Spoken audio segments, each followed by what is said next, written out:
ভিডিওটি দেখার আগে সবার কাছে ছোট্ট একটি রিকোয়েস্ট করতে চাই, প্লিজ প্লিজ প্লিজ যারা ভিডিওটি দেখবেন সবাই একটা করে সাবস্ক্রাইব করে দিবেন। আপনাদের ভালোবাসা পেলে এমন ভিডিও আরও উপহার দিব।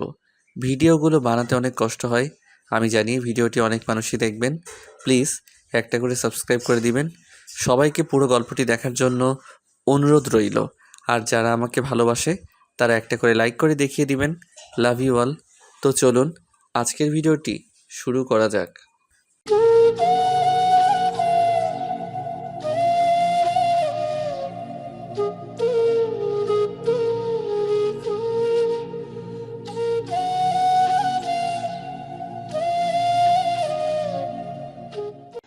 জঙ্গলের ভিতরে আকাশ মোবাইল হাতে নিয়ে বসে আছে, কেননা এখানে আজকে অনেক বড় একটা নারী পাচার কাজ হবে।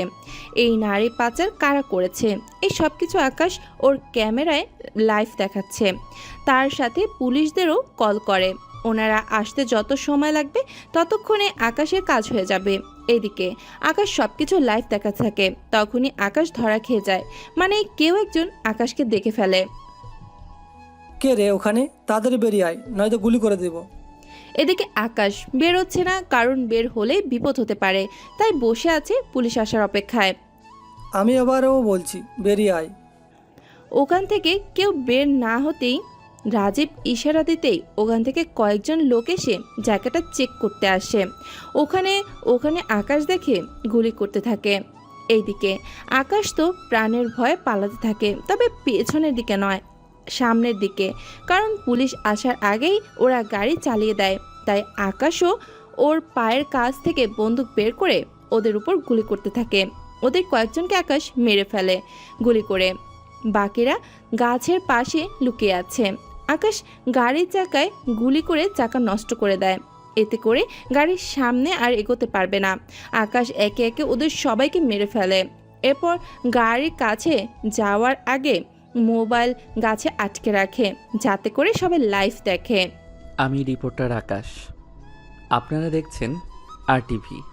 এতক্ষণ আপনারা লাইভ দেখছেন কিভাবে মেয়েদের পাচার করা হচ্ছে। এখন আপনারা দেখবেন এই গাড়ির ভিতরে কি আছে। তাহলে চলুন এই গাড়ির ভিতরে কি আছে তা দেখি। আমি এখন গাড়ির দরজা খুলব এবং ভিতরে কি আছে তাহলে আপনারা দেখুন। এখানে প্রায় 15 জন মেয়ে আছে, যাদের বিভিন্ন পতিতালয় বিক্রি করে দেওয়া হবে। এই চক্রের পিছনে কারা কারা আছে তা অবশ্যই পুলিশ আশা করি খুঁজে বের করবে। এইদিকে পুলিশদের খবর দেওয়া হয়েছে, ওনারা জানি না এত দেরি কেন করছে। তাই আমি এই মেয়েগুলোকে নিজ দায়িত্বে পুলিশের কাছে নিয়ে যাব। তাই এরপর কি হবে না হবে তা জানতে RTVতে চোখ রাখুন। ধন্যবাদ আপনাদের সবাইকে। এদিকে আকাশের এইসব খবর অনেকে ভালো লাগে, তাই আকাশকে সবাই চেনে। আকাশ সব কিছু ঠিক করে দিয়ে অফিসে আসে। অফিসে আসলে সবাই অনেক প্রশংসা করে আকাশের। সবার সাথে কথা বলে আকাশ ওর স্যারের কাছে চলে আসে। ওখানে আসতে ওর হাতে একটা কাগজ ধরিয়ে দেয় উনি। আকাশ কাগজটা হাতে নিয়ে বলে, স্যার, এই কাগজটা কিসের? তোমাকে দুঃখের সাথে জানাচ্ছি যে কি স্যার বলেন, এই কাগজটা কিসের? আকাশ, তোমার প্রমোশন হয়েছে। কি বলছেন কি স্যার? ঠিকই বলছি, তাই তোমাকে আমেরিকায় যেতে হবে। ওখানকার একটা চ্যানেলের চেয়ারম্যান তোমার মেধা এবং বুদ্ধি দেখে তোমাকে এই অফারটা করেছে। আমি যেহেতু এখানকার চেয়ারম্যান, তাই আমাকে বলেছে তোমাকে বলার জন্য। কিন্তু স্যার আমি চলে গেলে আপনার তো লস হবে। তেমন লস হবে না, ওনার সাথে আমার চুক্তি হয়েছে। উনি আমাকে মাসে 1 লক্ষ টাকা করে দিবে তুমি যতদিন ওনাদের সাথে কাজ করবে। কিন্তু স্যার আপনি সামান্য কয়েকটা টাকার জন্য। এটা কোনো সামান্য টাকা না আকাশ। তুমি ভেবে দেখো, বাংলাদেশ থেকে আমেরিকার একটা সাংবাদিক হওয়ার জন্য অফার পেলে, এই অফার তুমি পেলে তোমার কি পরিমাণ লাভ হবে তুমি জানো। তার সাথে তুমি সারা জীবনের জন্য প্রতিষ্ঠিত হতে পারবে। আমি চাই তুমি অনেক বড় হও, তাই আমি তোমার কথা ভেবে রাজি হয়েছি। ওই টাকা দেখে নাও। তার উপর তুমি যে রিপোর্ট করো, তার জন্য তোমার জীবনও যেতে পারে। তাই এখান থেকে তোমার যাওয়াটাই ভালো হবে। তাহলে স্যার আপনি যেহেতু এত করে বলছেন, আমার যাওয়ার ব্যবস্থা করেন। তুমি পাসপোর্টের ফটোকপি দিয়ে যেও, আমি ওনাদের কাছে পাঠিয়ে দিব। তাহলে স্যার আমি এখন আসি। আচ্ছা দাও। আকাশ ওখান থেকে চলে আসে, কেননা এখন আবার যেতে হবে আরেকটা জায়গায় যেখানে আজকে বিপুল পরিমাণে অস্ত্র পাচার হবে। তাই আকাশ ওখানে রিপোর্ট করতে যেতে হবে। আকাশ কখন কোথায় যাবে তা সে কারোর কাছ সাথেই শেয়ার করবে না। ওই রাতে আকাশ আবার বেরিয়ে পড়ে নদীর ধারে, কেননা ওখান দিয়ে আজকে অস্ত্র পাচার হবে।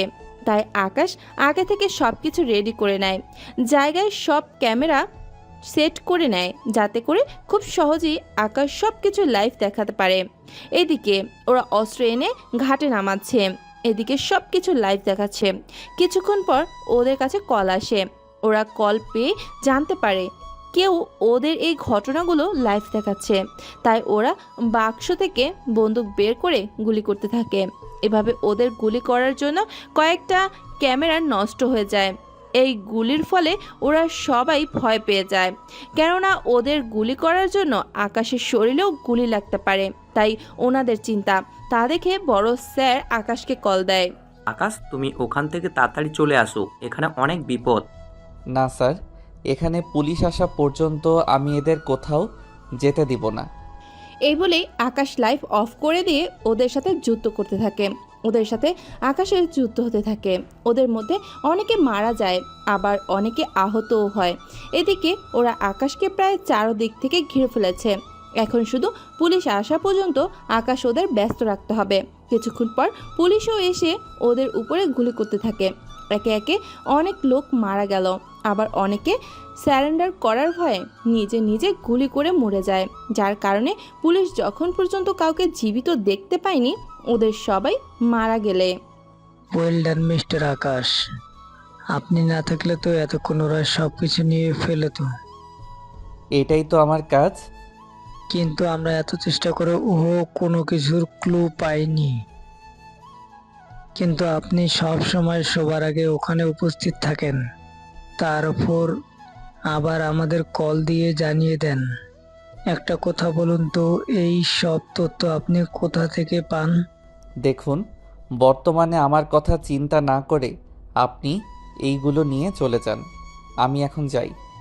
আকাশ ওখান থেকে চলে আসে বাসায় এসে রেস্ট নেয়। পরের দিন আকাশ অফিসে যায়। অফিসের সবাই আকাশের প্রশংসায় পঞ্চমুখ। ওখানে সবাই আকাশকে ভালোবাসে, তার সাথে আবার অনেকে ঘৃণাও করে, কেননা এখানে থাকা সব রিপোর্টারই চায় আকাশের মতো হতে। সেজন্য অনেকে আকাশের ক্ষতি করার জন্য লেগে আছে। তাই চ্যানেলের চেয়ারম্যান আকাশকে বাহিরে পাঠিয়ে দিতে চায়। পরের দিন সকালে আকাশ রেডি হয়ে নেয়, কেননা আজকে আকাশকে যেতে হবে। কিন্তু আকাশ যখন এয়ারপোর্টে আসে তখন অন্য সব চ্যানেলের রিপোর্টারও সাথে আরও অনেক লোক আসে আকাশকে না যেতে দেওয়ার জন্য।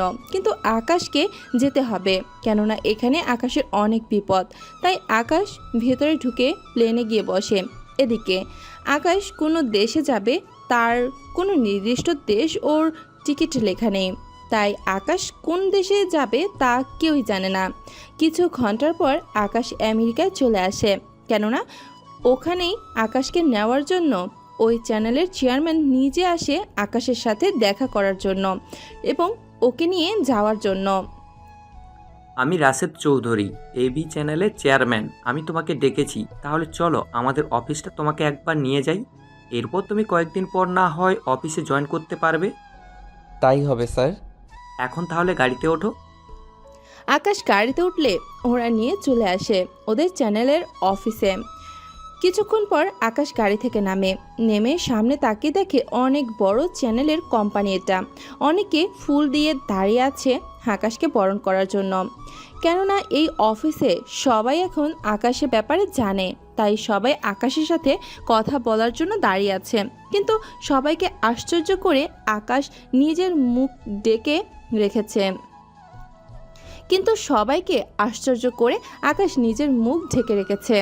তার জন্য ওখানে থাকা অনেকে আশ্চর্য হয়। তাই আকাশ ওনাদের উদ্দেশ্যে বলে, দেখুন, আপনারা এখানে আশ্চর্য হওয়ার কিছু নেই।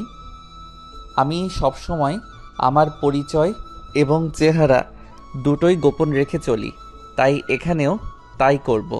এতে আপনাদের কারোর অসুবিধা হবে না আশা করি। ঠিক আছে, তোমার যা ইচ্ছে। এখন চলো তোমাকে অফিসটা ঘুরে দেখাই। আকাশ ওদের অফিসের চেয়ারম্যানের সাথে ঘুরে ঘুরে অফিসটা দেখতে থাকে। অফিস দেখা শেষ হলে চেয়ারম্যান স্যার বলে, আকাশ, তাহলে তুমি কবে থেকে জয়েন করতে চাইছো আর অফিসটা কেমন লাগলো? অফিসটা অনেক ভালো, তার সাথে অনেক বড়। আমি তাহলে 3 দিন পর জয়েন করি। এর আগে কিছু কাজ আছে, তা আমাকে শেষ করতে হবে, তবে কাজ করব। সেজন্য আমার কিছু শর্ত আছে। দেখো, তোমার বেতন তুমি সবার আগেই পাবে। তুমি চাইলে সপ্তাহে 4 দিনের জায়গায় 10 দিনও ছুটি কাটাতে পারবে। স্যার স্যার আমি ওইগুলোর কথা বলিনি। তাহলে? দেখুন, আমি কাজ করব, তবে কখন কোথায় থাকবো তা আমি নিজেও জানি না। আমি কখন কোথায় গিয়ে লাইভে যাব তা আমি কাউকে বলবো না। যখন লাইভ হবে তখন আমি কল দিব। কল দিলে আপনারা লাইভে নেওয়ার ব্যবস্থা করবেন। আমি অফিসে সময় করে উপস্থিত নাও থাকতে পারি, আবার অফিস ছুটি হওয়ার পরও কাজ করতে পারি। তাই এই নিয়ে আমাকে কোনো কথা বলতে পারবেন না। তা না হয় মানলাম, তুমি কি আগের অফিসেও এমন করে কাজ করতে? না স্যার, আগের অফিসে তো আমি কখনো যাইনি। শুধু গুরুত্বপূর্ণ কাজ থাকলে যেতাম, নয়তো সব কিছু কল দিয়েই বলতাম। আচ্ছা, তাই হবে। এখন তাহলে তুমি বাসায় যাও, কোম্পানি থেকে তোমাকে থাকার ব্যবস্থাও গাড়ি দেওয়া হবে। না স্যার, আমার ওইসব কিছু লাগবে না। তোমার সুরক্ষার একটা ব্যাপার আছে। না স্যার, আমি সব কিছু আমার জিনিসই ইউজ করব। তাহলে চলি স্যার। এখন হয়তো আপনারা ভাবছেন কিভাবে কি হতে চলেছে, কেননা এই শহরটা কিন্তু আকাশের অপরিচিত না। এই শহরে সব কিছু চেনা। ওই দিন আকাশ বাসায় ফিরছিল। আকাশ এখানে একটা হোটেলে থাকে, ও রুমে এসে শুয়ে থাকে। এইদিকে রাতের বেলায় এই শহরে একে রাজত্ব চলে। একে হচ্ছে আন্ডারওয়ার্ল্ডের কিং। ওর উপরে কোনো মাফিয়া কথা বলতে পারে না, শুধু একজন পারে, আর সে হচ্ছে ডন। ডনও মাফিয়া কিংদের মতো, কিন্তু ডন সবসময় অবৈধ কাজ করে বেড়ায়। একে শুধুমাত্র রাতের বেলায় ওর কাজকর্ম করতে থাকে। এদিকে ডন দিনেও রাতে নিজের কাজ চালিয়ে যায়। এদিকে রাতের বেলায় একে ওর আস্তানায় চলে আসে। ওখানে আসতেই সবাই দাঁড়িয়ে যায়। শহরে নতুন কোনো খবর আছে কি? একটা খবর পেয়েছি, তবে সঠিক কিনা তা জানি না এখনো। কি খবর? তাড়াতাড়ি করে বলো। বস, খবর পেয়েছি, বাংলাদেশ থেকে একজন সাংবাদিক আনা হয়েছে। ওই সাংবাদিক কয়েকদিন পর কাজ করতে পারে। ওটা নাকি খুব সাংঘাতিক। যাক, তাহলে ওর সাথে খেলতে অনেক ভালোই হবে। এখন বল, ডনের খবর কি? কোথায় আছে ডন? বস, এই ব্যাপারে কিছু জানি না, কেননা ডন আজকাল কোথায় থাকে তাই তো জানি না। ওকে, কোনো ব্যাপার না। ডনের নাকি কিছু মালপত্র কাল আসবে, তাই তোরা রেডি হয়ে থাকিস। কোনো চিন্তা করবেন না, সব হয়ে যাবে। তাহলে আজকের মিটিংটা এখানে শেষ। এদিকে সকাল বেলা আকাশ বের হয়ে অফিসে না এসে সমুদ্রের ধারে আসে, কেননা এখানে আজকে অবৈধ কাজ হবে, সেজন্য এখানে আসা। আকাশ আগের মতো সব জায়গায় সব কিছু ফিটিং করে রাখে। কিছুক্ষণ পর একটা জাহাজ সমুদ্রের ধারে এসে থামে। আকাশ তখন অফিসে কল দিয়ে বলে ওর ভিডিওটা লাইভ নেওয়ার জন্য, কিন্তু অফিস এত তাড়াতাড়ি না খোলার কারণে আকাশের ভিডিও লাইভে যাচ্ছে না। তাই আকাশ সব কিছু ভিডিও করতে থাকে। ভিডিও করতে করতে আকাশ ওর নিজের মতো করে সব ব্যবস্থা করতে থাকে। এইদিকে সমুদ্রের ধারে অস্ত্র বোঝাই করা বাক্স নামাতে থাকে। ওই সব কিছু আকাশ রেকর্ড করে নেয়। কিছুক্ষণ পর ওখানে পুলিশ আসে। পুলিশ আসতেই ওদের মধ্যে বন্দুক যুদ্ধ হতে থাকে। এতে করে ওদের মধ্যে অনেক লোকই মারা যায়, আবার অনেক লোকে জাহাজে করে পালিয়ে যায়। ওরা পালিয়ে গেলে আকাশ এখানে আসতেই, এই ছেলে কে তুমি? হাত উপরে তোলো, এইদিকে আসো। গুলি করবেন না, আমি একজন রিপোর্টার। কে তুই? রিপোর্টার? তাহলে এইভাবে মুখ কেন বেঁধে রেখেছিস? এই দেখুন আমার কার্ড, এই এবি চ্যানেলে কাজ করি। ওই চ্যানেলের কার্ড দেখে পুলিশ আকাশকে ছেড়ে দিয়ে জিজ্ঞেস করে, এটা বলো, তুমি কি করে এখানে আসলে? আমাদের কল দিয়ে তুমি আসতে বলেছিলে। কি যে বলেন না স্যার, আমি তো আপনাদের কল দিয়ে এখানে আসতে বলি। জি, আমি আসতে বলেছিলাম। বিশ্বাস না হলে ওই নাম্বারে কল দিলেই বুঝতে পারবেন। তাহলে এটা বলো, তুমি কি করে জানতে এখানে এরকম কাজ হচ্ছে? তা জানাটা কি দরকার? এখানে যা হচ্ছে তা আপনি উদ্ধার করেছেন, এটাই অনেক। আমার দরকার রিপোর্ট করা, আমি তাই করছি। কিন্তু তোমার সাথে ক্যামেরাম্যান ও ক্যামেরা কিছুই তো দেখতেছি না আমি। ওই যে ক্যামেরা লুকানো, আর আমার ক্যামেরাম্যান লাগে না। আমার সব রেকর্ড করা শেষ। আমি তাহলে এখন আসি স্যার। এদিকে ডন খবর পেয়ে যায় ওর অস্ত্র পুলিশ জব্দ করে নিয়েছে ওই রিপোর্টারের সাহায্যে। ওই রিপোর্টারকে তো আমি কখনোই ছাড়বো না। আকাশ ওখান থেকে মোবাইল নিয়ে চলে আসে হোটেলে। ওখান থেকে ভিডিওটা এডিট করে, কেননা কিছু অপ্রয়োজনীয় সিন ওইগুলো ডিলিট করে দেয়। এরপর আকাশ এখানে ভয়েস সেট করে সরাসরি ভিডিওটা দিয়ে দেয় নিউজ চ্যানেলে। ওখানে ভিডিও পেয়ে ওরা এই ভিডিওটা নতুন করে আপলোড করে দেখাচ্ছে। এতে করে আগের থেকে অনেক লোক ওদের চ্যানেলের ফলো করতে থাকে। এদিকে দিন যতই যাচ্ছে আকাশের কাজ তত ভালো হচ্ছে। এদিকে দেখতে দেখতে 1 মাস কেটে যায়। আকাশ আজকে আরও একটা ভিডিও নিয়ে অফিসে আসে। তবে এই 1 মাসে আজকে আকাশ অফিসে আসতেছে, তাই অফিসে ঢুকতে গিয়ে রাস্তা হারিয়ে ফেলে, কেননা কোনো রুম কোন দিকে তা ভুলে গিয়েছে। কিছুক্ষণ পর আকাশ চলে আসে চেয়ারম্যানের রুমে। ওখানে দরজায় হাত দিয়ে দরজা খুলে যায়। আকাশ ভেতরে গিয়ে চেয়ারম্যান স্যারের সাথে কথা বলে। উনি আকাশের কাজে অনেক খুশি হয়, তাই উনি আকাশকে $5000 বেতন দেয়। সত্যি আকাশ, আমি তোমার কাছে অনেক খুশি। তোমার জন্য আগে থেকেও আমার চ্যানেলের চাহিদা অনেকের কাছে বেড়ে গিয়েছে। তুমি এখানে কিছুক্ষণ অপেক্ষা করো, আমি একটু মিটিং শেষ করে আসতেছি। স্যার, আমিও কি আসবো? তা লাগবে না, তুমি শুধু 5 মিনিট অপেক্ষা করো, আমি আসতেছি। এইদিকে চেয়ারম্যান স্যার চলে যায় মিটিং রুমে। অন্যদিকে আকাশ রুমটা দেখতে থাকে। এদিকে আকাশ ওয়াশরুমে যাবে, তাই দরজা খুলতেই একটা মেয়ে চিৎকার করে ওঠে। মেয়েটার চিৎকার শুনে আকাশ ওর মুখ চেপে ধরে। এই যে এইভাবে চিৎকার কেন করছেন? মেয়েটার চোখের ইশারায় ওর মুখ থেকে হাত সরাতে বলছে। আকাশ হাত সরিয়ে নেয়। তোর সাহস কি করে হয় এই ওয়াশরুমে আসার? তাও আমাকে এই অবস্থায় দেখে নিয়েছিস? দেখুন, দোষ তো আপনার। দরজা লক না করে আপনি এখানে গোসল করছেন। এটা বাড়ি না অফিস যে এখানে গোসল করবেন। আমি এখানে যা খুশি তাই করব, তাতে আপনার কি? তাছাড়া আপনি কোন সাহসে এই রুমে ঢুকেছেন? এত কথা না বলে জামা পরে বাইরে আসেন। এই রকম অবস্থায় অন্য কেউ দেখলে আপনার তো। আকাশের কথায় ইরা ওর দিকে তাকিয়ে দেখে টাওয়াল নিচে পড়ে গেছে। ইরা একটা চিৎকার দিয়ে আকাশকে ধাক্কা দিয়ে দরজা বন্ধ করে দেয়। এদিকে আকাশ উঠে দেখে ওর শার্ট কিছুটা ভিজে গিয়েছে, কেননা ইরার শরীরে থাকা পানি আকাশের শার্টে লেগে যায়। তাই আকাশ রুমে এসে থাকে। কিছুক্ষণ পর চেয়ারম্যান স্যার রুমে আসে। আকাশ, তোমার শার্ট ভেজা কেন? স্যার ওই কিছু না, একটু পানি লেগে গিয়েছিল। কিন্তু এখানে পানি কই থেকে আসবে? আরে স্যার, ওখান থেকে। তো তুমি যেন কি বলবে বলেছিলে? এদিকে আকাশ বুঝতে পারে মেয়েটি বের হলে সমস্যা হতে পারে, তাই আকাশ ওখান থেকে বের হয়ে যায় তাড়াতাড়ি। এদিকে ইরা বের হয়ে, এই রুমে একটা ছেলে ছিল, ওই ছেলেটা কোথায়? ও তো অনেক আগেই বেরিয়ে গেল, কিন্তু তুই ওই ছেলের কথা কেন জিজ্ঞেস করেছিস? এত কথা জানতে চাইনি আমি। তুমি এক্ষুনি ওই ছেলেকে এখানে আসতে বলো। ওকে অনেক তাড়াতাড়ি করো। ও তো অফিসে কাজ করে না। বাহ, অফিসে কাজ করে না, সেখানে তুমি ওই ছেলেকে এই রুমে বসিয়ে দিয়ে কোথায় গিয়েছো? আরে আমি তো মিটিং রুমে গিয়েছিলি। তুমি ওর নাম্বারটা আমাকে দাও। আরে আমি তো মিটিং রুমে গিয়েছিলাম। কিছু হয়েছে কি? হয়ে থাকলে আমাকে বল।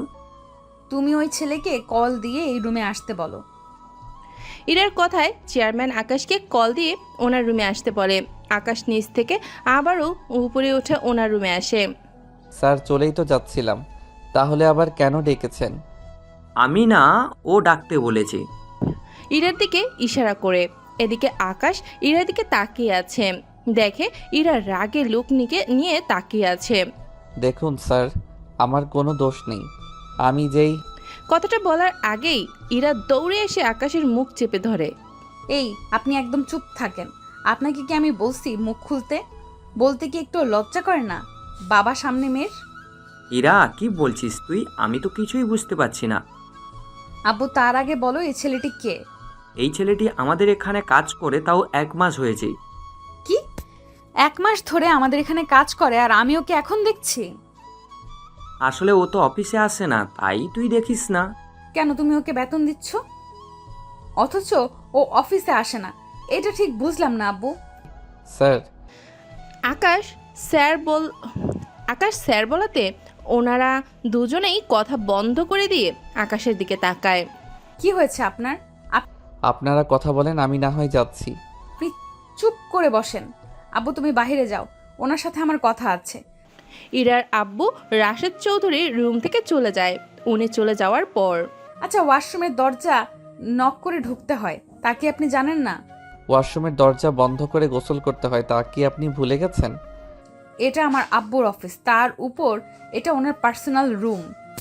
আমি মাঝে মাঝে সময় পাই না বলে এখানে এসে গোসল করি, কিন্তু আপনি দরজা নক না করে আমার সব কিছু ইচ্ছে করে আপনার চোখ দুটো। চোখ না থাকলে আমি আপনাকে তো আজকে এত সুন্দর করে দেখতে পেতাম না। কি? তবে আপনার তিলটা কিন্তু অনেক সুন্দর। এদিকে আকাশ চলে যায়। অন্যদিকে ইরা আয়নার সামনে দাঁড়িয়ে আছে, কেননা ইরা শরীরে 2টা তিল আছে, একটা ঠোঁটে আর একটা না থাক। আপনাদের সব কথা না জানলেও চলবে। ইরা তিলের কথা শুনে লজ্জা পেয়ে ওর কেবিনে চলে যায়। এদিকে আকাশ আজকের দৃশ্য মনে পড়তেই হাসি পায়, কেননা যা যা না দেখার কথা ছিল তাই দেখে নিল। এদিকে আকাশ আবারও কাজ করতে থাকে।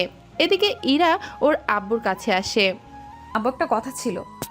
কি কথা? ওই ছেলেটা কে? তুমি ওকে এমন ভাবে কাজ করতে কেন বলো? অফিসে না এসে ও কি কাজ করে তাই তো বুঝলাম না। তাহলে শোন, ওর নাম আকাশ, ও বাংলাদেশে থাকে, ওখান থেকে ওকে এনেছি। ওর সাথে এই রকম কাজ হওয়ার শর্ত দিয়েছি, ও প্রয়োজন ছাড়া অফিসে আসবে না।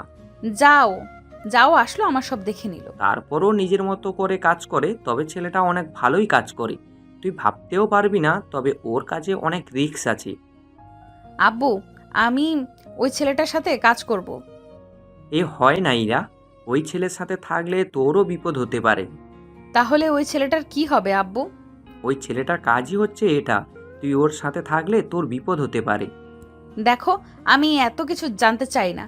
আমি ওই ছেলেটার সাথে কাজ করব এই কথা ওই ছেলেকে বলে দাও এখন। তুই যা, আমি বলে দিব। এদিকে বিকেল হয়ে যায়। আকাশ ওর ডিউটি করে চলে আসে হোটেলে। ওখানে চেয়ারম্যান স্যারের কল পেয়ে আকাশ ওনার সাথে কথা বলে। ওনার জোড়াজুড়িতে আকাশ রাজি হয়ে যায়। দেখুন স্যার, আপনি এত করে বলছেন তাই রাজি হচ্ছি, কিন্তু আপনার মেয়ের কতটুকু আমি বিপদ থেকে আগলিয়ে রাখতে পারবো তা জানি না আমি। সমস্যা নেই, তাহলে কাল থেকে ওকে তোমার সাথে কাজ করার জন্য পাঠিয়ে দিব। কাল না, 2 দিন পর। ওকে, তাহলে তাই হবে। এদিকে রাত হতে একে ওর আস্তানায় চলে আসে। ওখানে এসে বলে, তাহলে বলো আজকের খবর কি? টনের মাল নাকি পুলিশ গ্রেপ্তার করে নিয়েছে?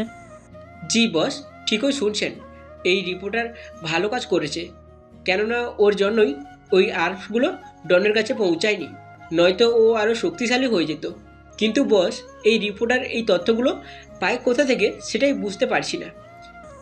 সেসব জেনে আমাদের কোনো কাজ নেই।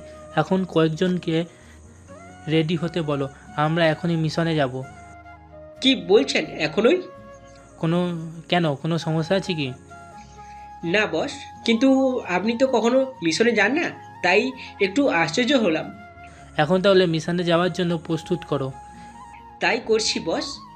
এদিকে একে ওর লোকজন নিয়ে চলে যায় ডনের লোকদের মারার জন্য, কেননা ডনের লোকদের যতই মারবে ততই ওরা দুর্বল হতে থাকবে। এইভাবে একে ওর লোকদের নিয়ে ডনের আস্তানায় হামলা করতে থাকে। এভাবে একের সাথে পেরে না ওঠায় ওখানে অনেক লোকই মারা যায়, কেননা একে ইচ্ছে করলেই কিন্তু ডনের কাছে পৌঁছাতে পারবে না। এর কারণ হচ্ছে ডন কোথায় থাকে তা একে এখন পর্যন্ত জানে না। ওই মিশন শেষ করে একে ওর লোকদের নিয়ে চলে আসে ওদের আস্তানায়। অন্যদিকে ডনের কাছে খবর চলে যায়। বুঝতে পারছি না আমার সাথে এটা হচ্ছেটা কি। একদিকে ওই রিপোর্টার, অন্যদিকে এই একে। এরা দুজনেই তো আমার ব্যবসা পুরো লাটে তুলে দিবে। বস, ওই একে অনেক চালাক, কিন্তু এই রিপোর্টারের তো কিছু একটা করতে হবে আমাদের। সেটাই তো দেখছি, কারণ ও যেভাবে আমাদের ক্ষতি করার চেষ্টা করে যাচ্ছে, এতে করে তো ওর খেলা আগে শেষ করতে হবে। ঠিকই বলেছেন বস, ওই রিপোর্টারকে থামাতে হবে। আচ্ছা, ওই রিপোর্টার কোন চ্যানেলে হয়ে কাজ করে? বস, এবি চ্যানেলে হয়ে কাজ করি। তাহলে একটা কাজ কর, ওই এবি চ্যানেলের সব ডিটেলস বের কর, তাহলে দেখি ওই রিপোর্টারকে থামানোর কোনো উপায় পাই কিনা। চিন্তা করবেন না, আমি লোক লাগিয়ে দিব, ওরা যেভাবে হোক ডিটেলস বের করে দেবে। এদিকে পরের দিন সকালে আকাশ বের হয়ে আসে পার্কে, কেননা এই পার্কের কিছু একটা হতে চলেছে যা আকাশ বুঝতে পেরেছে, তাই সব কিছু নিয়ে রেডি হয়ে থাকে। কিছুক্ষণ পর এই পার্কে কয়েকজন লোক আসে কালো পোশাক ও সাদা পোশাক পরে। ওরা ওখানে এসে নিজেদের মধ্যে ব্যাগ অদল বদল করে চলে যায়, যা আকাশ ক্যামেরায় রেকর্ড করে নেয়। তাই বলে সব কিছু নিয়ে রেডি হয়ে থাকে। কিছুক্ষণ পর এই পার্কে কয়েকজন লোক আসে কালো পোশাক ও সাদা পোশাক পরে। ওরা ওখানে এসে নিজেদের মধ্যে বাঘ আদল বদল করে চলে যায়, যা আকাশ ক্যামেরায় রেকর্ড করে নেয়। এখানে যে এই কাজটা হবে তা আকাশ বুঝতে পারেনি, নয়তো অনেক আগে পুলিশকে বলে দিত। এই রেকর্ড আকাশ ওর চ্যানেলের অফিসে পাঠিয়ে দেয়। ওরা এই ভিডিওটা ওদের চ্যানেলে দেখায়, এতে করে অনেক মাফিয়া ও পুলিশ অনেক বেশি সতর্ক হয়ে যায়। অন্যদিকে ডন, এই রিপোর্টার দেখছি আমার ঘুম হারাম করে দিবে। বারবার আমার পিছনে কেন লেগে পড়ে আছে ওই রিপোর্টার? বস, শুধু আমাদের না তো, ওই একে পেছনে ও তো লেগেছে। মানে কি বলতে চাস? আমাদের লোক যাদের সাথে কাজ করেছিল ওখানে তো একের লোকও ছিল, কিন্তু ওই রিপোর্টার কি করে এইসব তথ্য পায় সেটাই তো বুঝতে পারছি না। আচ্ছা, তোকে যে একটা কাজ দিয়েছি ওই কাজটার কি হয়েছে? চিন্তা করবেন না বস, ওই রিপোর্টারকে থামানোর জন্য পথ পেয়ে গেছি। কি সেই পথ? তাড়াতাড়ি বল। সে পথ হচ্ছে রাশেদ চৌধুরীর মেয়ে। এই রাশেদ চৌধুরী খেয়ে? এবি চ্যানেলের চেয়ারম্যান। আমরা যদি ওনার মেয়েকে কিডন্যাপ করি তাহলে চেয়ারম্যানকে বলে ওই ছেলেকে আবারও যেখান থেকে এনেছে ওখানে পাঠিয়ে দিতে পারবো, তাহলে আমাদের কোনো ক্ষতিই হবে না। তাহলে তাই করো, ওই চেয়ারম্যানের মেয়েকে উঠিয়ে আনার ব্যবস্থা করো, ওকে দিয়ে সব কিছু করতে হবে। এদিকে আকাশ ওর কাজ করতে থাকে। অন্যদিকে ইরা আজকে অফিসে এসেছে, ওর কেবিনে বসে পড়ে, সাথে ওদের অফিসে আগের মতো কাজ চলতে থাকে। এদিকে দুপুরবেলায় ডনের লোক বসে বসে কখন ইরা বের হবে আর কখন ওকে কিডন্যাপ করতে পারবে। দুপুরবেলায় ইরা বের হয়ে এলো, কেননা ইরা এখন ওর বাসা যাবে, তাই ইরা নিচে নেমে আসে। ইরা গাড়িতে উঠে চলে আসে অফিস থেকে। পথের মধ্যে ডনের লোক ইরার গাড়ির সামনে গিয়ে গাড়ি রাখে, এতে করে ইরা রাগে গাড়ি থেকে বের হয়। ওই, এইভাবে কেউ গাড়ি চালায়? এতটুকুন কমন সেন্স কি তোদের নেই? আমাদের যদি কমন সেন্স থাকতো ম্যাডাম, তাহলে কি এভাবে করতাম? কি বোঝাতে চান? তাছাড়া আপনারা এতজন লোক কেন এখানে? সবার কোমরে এইগুলি কি? কোনো কথা না বলে চুপচাপ গাড়িতে উঠে বস, নয়তো এখানেই মেরে দেবো। দেখুন, আমাকে মারবেন না প্লিজ। চুপচাপ গাড়িতে ওঠ। ওরা ইরাকে জোর করে গাড়িতে ওঠায়, গাড়িতে উঠিয়ে নিয়ে চলে আসে ওদের আস্তানায়। এইদিকে বিকাল হয়ে গেল, ইরা এখনও অফিসে না আসায় ইরার আব্বু কল দিয়ে যাচ্ছে, কিন্তু এতে করে কোনো কাজ হচ্ছে না। ইরার ফোন বারংবার মতো বন্ধ, ইরার ফোন বরাবরের মতোই বন্ধ। এইদিকে ইরার আব্বু অনেক চিন্তিত, কেননা ওনার একমাত্র মেয়ে যদি কোনো বিপদ হয়ে যায়, তাই উনি আকাশকে কল দেয়। জি স্যার, বলেন। আকাশ, আমার মেয়েকে খুঁজে পাওয়া যাচ্ছে না আকাশ। আপনার মেয়ে? ওই দিনে আমার কেবিনে যাকে দেখলে। মনে পড়েছে। কখন থেকে খুঁজে পাচ্ছেন না? ও দুপুরে খেতে গিয়েছিল, এখনো পর্যন্ত আসেনি। আমি বাড়িতেও কল দিয়েছি, ও বাড়িতেও যায়নি, তার উপর ওর নাম্বারটাও বন্ধ। এখন কি করব কিছুই বুঝতে পারছি না। স্যার, আপনি তাহলে পুলিশে জানান ব্যাপারটা। তুমি একটু অফিসে আসো আকাশ। স্যার আমি তো একটা মিশনের কাজে আছি। এখানে আমার মেয়ে বিপদে, তুমি মিশন নিয়ে পড়ে আছো। স্যার শান্ত হন, আগে দেখুন কেউ কল দেয় কি না, কেননা কল দেওয়া পর্যন্ত অপেক্ষা করেন। তাই করছি। এদিকে আকাশ ওর মিশনে আছে, কেননা আজকে এখানে কয়েকজন মেয়েকে অন্য দেশে পাচার করবে, তাই আকাশ বসে আছে ওদের বাঁচানোর জন্য। এদিকে কিছুক্ষণ পর ইরার আব্বুর নাম্বারে কল আসে, তাও একটা অচেনা নাম্বার থেকে। কে বলছেন? আমি ডনের ডান হাত বলতেছি। জি বলুন, আপনারা আমাকে কেন কল দিয়েছেন? কারণ আপনার মেয়ে এখন আমাদের হাতে, ওকে একটা শর্তে আমরা ছেড়ে দিতে পারি। জি বলুন, কি শর্ত? আপনার চ্যানেল একটা ছেলেকে আপনারা এনেছেন, আপনার চ্যানেলে একটা ছেলেকে আপনারা এনেছেন। ওই ছেলে আমাদের অনেক ক্ষতি করেছে, তাই আপনি যত তাড়াতাড়ি এই ছেলেকে ওর দেশে ফিরিয়ে দিবেন, তত তাড়াতাড়ি আপনার মেয়েকে ফিরিয়ে পাবেন। প্লিজ আমার মেয়েকে ছেড়ে দিন, আমি ওই ছেলেকে আজকের দিনের ভিতরেই পাঠিয়ে দেব। প্লিজ আমার মেয়েকে কিছু করবেন না। এই তো ভালো, তাহলে তাই করেন। ওই ছেলেকে এয়ারপোর্টের ভিতরে দিয়ে আসবেন। ও যখন ওর দেশে গিয়ে ফিরবে তখন আপনার মেয়েকে ফিরে পাবেন। আচ্ছা, আমি এক্ষুনি ওই ছেলেকে ওর দেশে পাঠিয়ে দিব। তাহলে তাই করেন। ইরার আব্বু অনেক চিন্তিত হয়ে পড়ে, তাই উনি আকাশকে কল দিয়ে সবটা জানায়। আকাশ সবটা জেনে দেখুন, আমার জন্য আপনার মেয়ের কোনো ক্ষতি হোক তা আমি চাই না, শুধু এতটুকু বলবো আমি এই মিশনটা শেষ করে আসব। শেষ না করে আসলে হয় না। স্যার আপনার কাছে যেমন আপনার মেয়ের জীবনটা দামি, ঠিক এখানেও অনেক মেয়ে আছে যারা ওদের পরিবারের কাছে দামি। তাহলে তাই করো। এদিকে কল কেটে দিয়ে আকাশ অপেক্ষা করতে থাকে। কিছুক্ষণ পর ওরা মেয়েদের নিয়ে আসে, তবে খুবই অল্প সংখ্যক লোক, তাই আকাশ ভিডিও রেকর্ড করছে, কারণ লাইভ দেখালে অনেক অসুবিধা হবে সেজন্য। এদিকে ওরা একে একে মেয়েগুলোকে গাড়ি থেকে নামাতে থাকে। আকাশ দূর থেকে গুলি করে গাড়ির চাকাগুলো নষ্ট করে দেয়, যাতে করে কোনো গাড়ি থেকে বের হয়ে যেতে না পারে। এদিকে একে একে মেয়েগুলোকে নামাতে থাকে। আকাশ বাকি লোকদেরও গুলি করে মেরে ফেলে। আরও 5-6 জন আছে যাদের কাছে কোনো বন্দুক নেই, তাই আকাশ ওখান থেকে বের হয়ে আসে এবং বাকি লোকদের মারতে থাকে। ওদের মেরে আকাশ ওই মেয়েগুলোকে উদ্ধার করে। ওখানে 5 জন মেয়ে ছিল। আকাশ ওদের চেহারা দেখতে পাচ্ছে, ওদের মধ্যে ইরাও ছিল। ইরাকে দেখে আকাশে কিছুটা প্রাণ ফিরে এলো, কেননা আকাশ এখান থেকে চলে গেলে ইরাকে অনেক মিস করত। সেজন্য ইরাকে পেয়ে আকাশ না চাইতেও জড়িয়ে ধরে। আমি তোমাকে কোথাও হারাতে দিব না। কিন্তু ইরার জ্ঞান না থাকায় আকাশ ওর গাড়িতে করে বাকি মেয়েগুলোকে উঠে হসপিটালে নিয়ে আসে। ওখানে সবার ট্রিটমেন্ট চলতে থাকে, কেননা ওদের ড্রাগস দেওয়া হয়েছিল, তাই সবাই অজ্ঞান হয়ে আছে।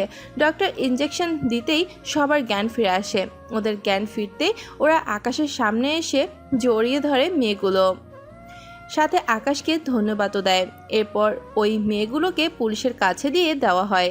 এতে করে ওদের পুলিশ নিজ দায়িত্বে ওদের বাড়িতে পৌঁছে দেয়। এইদিকে আকাশ ইরার দিকে তাকিয়ে দেখে এরা পুরো কুচকে তাকিয়ে আছে। আরে ম্যাডাম, আপনি কি এখানে বসে থাকবেন নাকি যাবেন এবার? যাবো তো, তার আগে এটা বলুন, মেয়েদের সাথে কোলাকুলি করতে অনেক মজা লাগে আপনার, তাই না?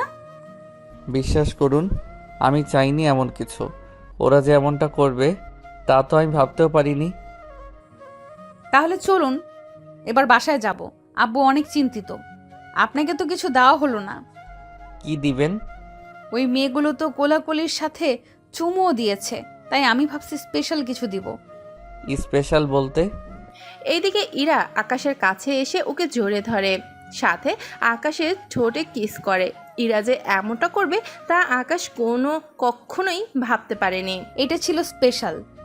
এখন চলুন বাড়িতে। ওরা বাড়িতে ঢুকে যায়। রাশেদ চৌধুরী ইরাকে দেখে জড়িয়ে ধরে। তুই এসেছিস? আমি তোর জন্য কত যে অপেক্ষা করেছি তা তো তোকে বলে বোঝাতে পারবো না, কিন্তু এখানে এলি কি করে? পেছনে তাকালেই বুঝতে পারবে। উনি আকাশের কাছে এসে ওকেও জড়িয়ে ধরে। সত্যি আকাশ, আমি তোর এই ঋণ কখনো শোধ করতে পারবো না আকাশ।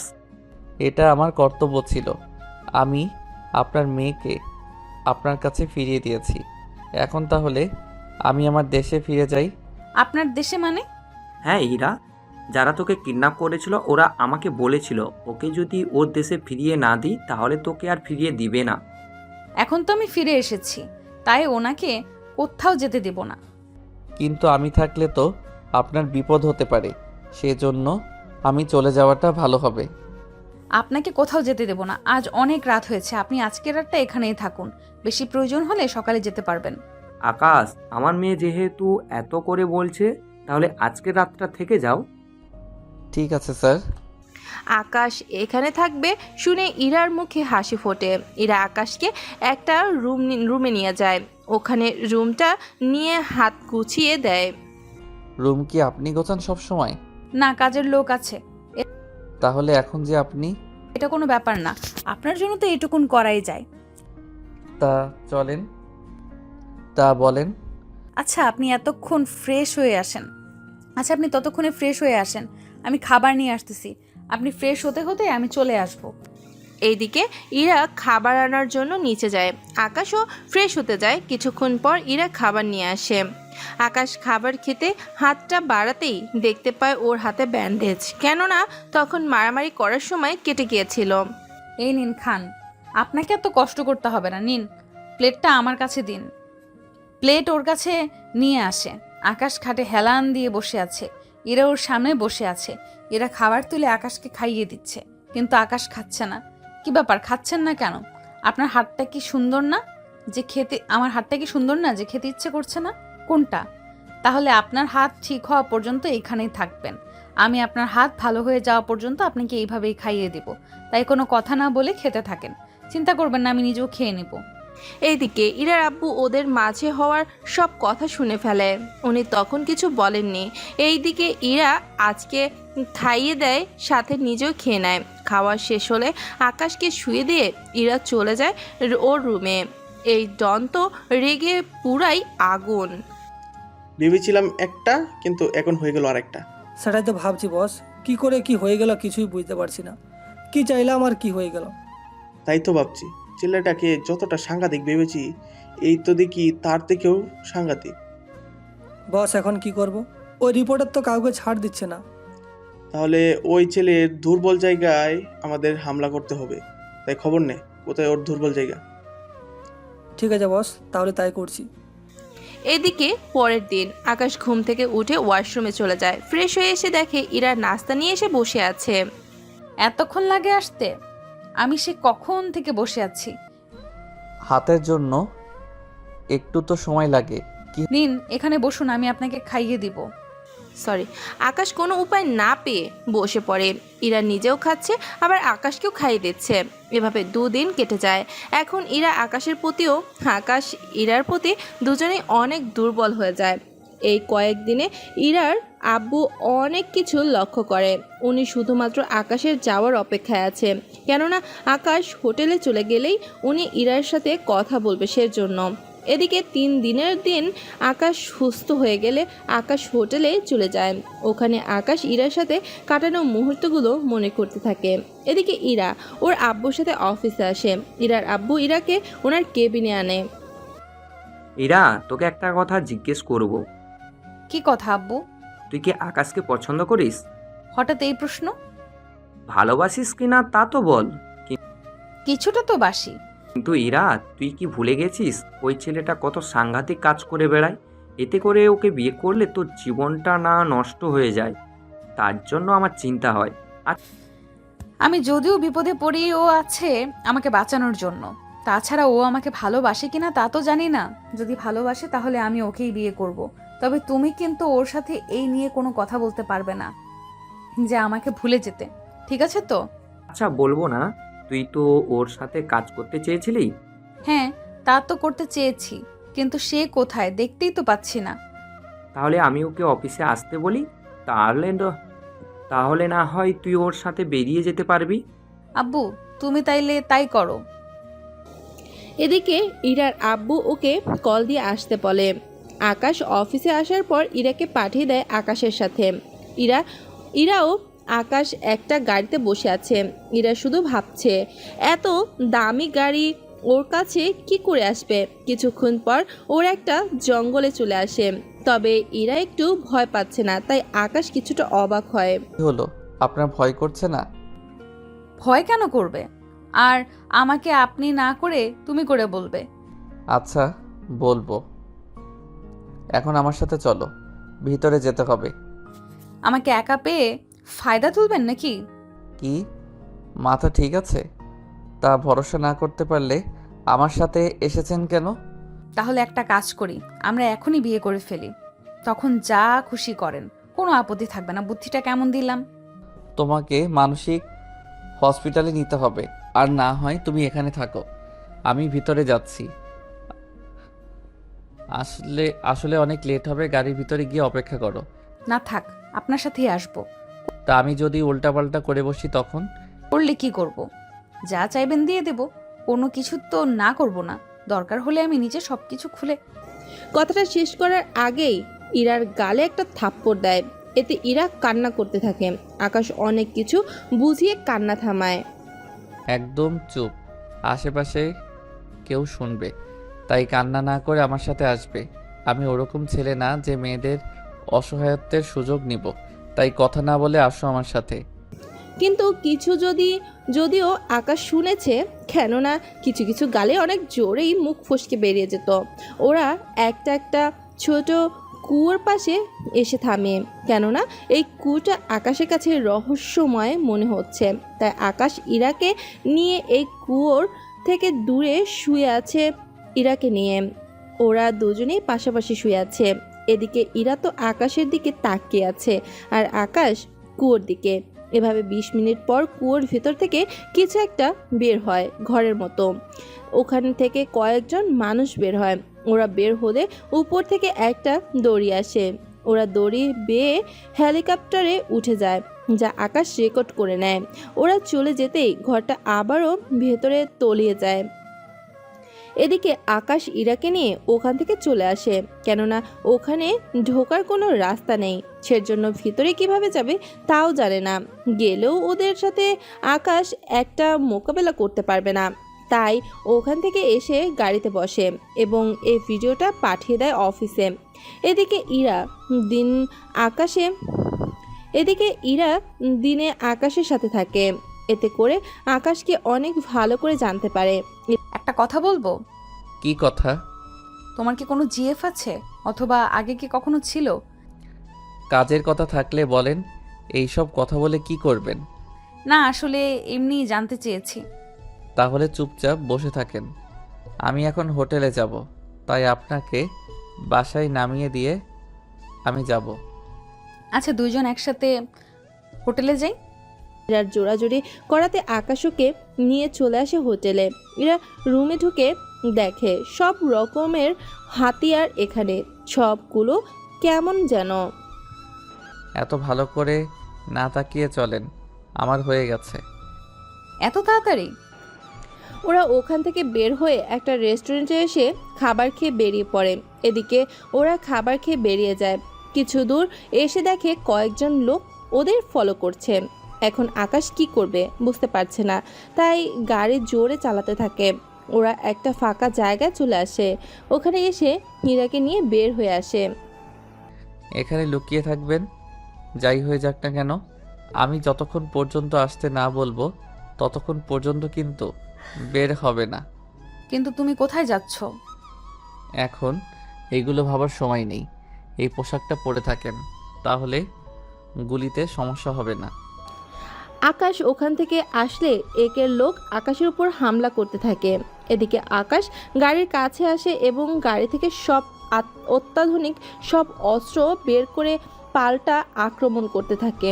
ওরা গুলি করতে থাকে, কিন্তু গাড়িতে গুলি এসে লাগলে ও গাড়ি কোনো সমস্যা হচ্ছে না। আকাশ গাড়ির পেছনে থেকে ওদের মারতে থাকে এক এক করে। এদিকে ওদের দুইটা গুলির মধ্যে একটা গুলি গিয়ে ইরার গায়ে লাগে, কিন্তু জ্যাকেটের জন্য ভেতরে ঢুকতে পারেনি, কারণ আকাশ আগেই জানতো এখানে গুলি আসতে পারে, তাই আগেই পরিয়ে দিয়েছিল। ওদের মারা শেষ হলে মোটামুটি আকাশ ওখান থেকে ইরার কাছে আসে। তোমার কিছু হয়নি তো? জ্যাকেটের ভেতরে একটা লাগে আর একটা গুলি। জ্যাকেটের ভেতর একটা লাগে আর একটা গুলি আমার হাতের ব্রেসলেটে লেগে অন্যদিকে চলে যায়। সেজন্য একটু ব্যথা পেয়েছি। চলো তোমাকে ডক্টরের কাছে নিয়ে যাই। এখন সেজন্য একটু ব্যথা পেয়েছি। তা লাগবে না, ঠিক আছি আমি। এত রিস্ক নিয়ে কাজ কেন করেন? আমি বলি কি, এত রিস্ক নিয়ে কাজ না করলেই তো পারেন। অভ্যাস হয়ে গিয়েছে, এখন চলুন যাওয়া যাক। একটা কথা বলবো? হ্যাঁ বলো। এদিকে ইরা এমন কিছু বলবে তা আকাশ বুঝতে পেরেছে, কিন্তু এখন যে সে কথা বলবে তা বুঝতে পারেনি। কি হলো, উত্তর দিচ্ছেন না কেন? দেখো, আমি ভালো করে জানি তুমিও আমাকে ভালোবাসো, তাই মিথ্যা বলবে না বলে দিলাম। I love you too Ira. আমিও তোমাকে ভালোবাসি, কিন্তু ভয়ে বলতে পারিনি, কারণ তুমি কোথায় আর আমি কোথায় সেজন্য। এখন যেহেতু বলেই দিয়েছো, তাই আমি চাই তুমি এই চাকরিটা ছেড়ে দাও, সাথে আমাদের চ্যানেলে কাজ করো, তাও চেয়ারম্যান হয়ে। আমার সাথে আমার বাড়িতে, আমার রুমে আমার সাথেই ঘুমাবে এক বিছানায়। তুমি কি চাও? সবাই আমাকে নিয়ে হাসি ঠাট্টা করুক? ও মা, এ কি বলছো তুমি? ঠিকই বলছি। তাহলে সবাই বলবে যে রাজকন্যা সহ রাজ্য হাতিয়ে নিলাম। ওদের কথা শুনতে হবে না। তাহলে বিয়ের পর আমি এখন যেভাবে আছি ওইভাবেই কাজ করব। ঠিক আছে, করতে পারবো, তবে এত সাংঘাতিকভাবে করতে হবে না। তাই হবে, কিন্তু তোমার আব্বু কি রাজি হবে বিয়েতে? আব্বুকে রাজি করানোর দায়িত্ব আমার। তুমি রাজি হয়েছো, এটাই আমার জন্য অনেক। এখন কেউ আসার আগে চলো এখান থেকে। তোমাকে ডক্টরের কাছে তো যেতে হবে, নয়তো এই হাতে ব্যথা করবে। কিচ্ছু হবে না, এখন চলো আব্বুর কাছে, ওনাকে এই খুশির সংবাদটা তো দিতে হবে। আচ্ছা চলো। ওরা গাড়ি করে চলে আসে অফিসে। অফিসে এসে ইরার ওর আব্বুর কাছে আসে। আব্বু, আকাশকে আমি বিয়ে করব, তুমি যত তাড়াতাড়ি পারো ওর সাথে আমার বিয়ে দেওয়ার ব্যবস্থা করো। আরও একটা কথা, ওর কিন্তু আমাদের সাথেই থাকবে। ঠিক আছে এই রামা আমার, তাই হবে। তাহলে আকাশ, আমি তোমার আর ওর বিয়ে দিয়ে অফিসের দায়িত্ব তোমার উপরে বুঝিয়ে দিব। আমি অফিসের দায়িত্ব নিব না। যদি নেই তাহলে অনেকে বললে আমি আপনার ডলার ও সম্পদ দেখে ওকে আমার প্রেমের জালে ফাঁসিয়েছি। তাই আমি চাই না এমন কিছু কেউ বলুক। তাহলে তাই হবে, আমি 2 দিনে তোমার আর ওর বিয়ে দিয়ে দিব। বাংলাদেশ থেকে তোমার কোনো আত্মীয় থাকলে ওনাদের আসতে বলো। তেমন কেউ নেই, আপনি বিয়ের কাজ শুরু করতে পারেন। ইরা এখন আপনার কাছে রাখুন, আমাকে একটা কাজে যেতে হবে। আমিও যাব তোমার সাথে। না ইরা, এখন রাতে, তার উপর জঙ্গল, তোমাকে বিপদের মুখে ছেড়ে আসতে পারবো না। আমি একা কোনো মতে আসতে পারবো, তাই আমাকে নিয়ে কোনো চিন্তা করতে হবে না। এদিকে আকাশ চলে আসে। অন্যদিকে ইরা ওর বাবার সাথে চলে আসে বাড়িতে।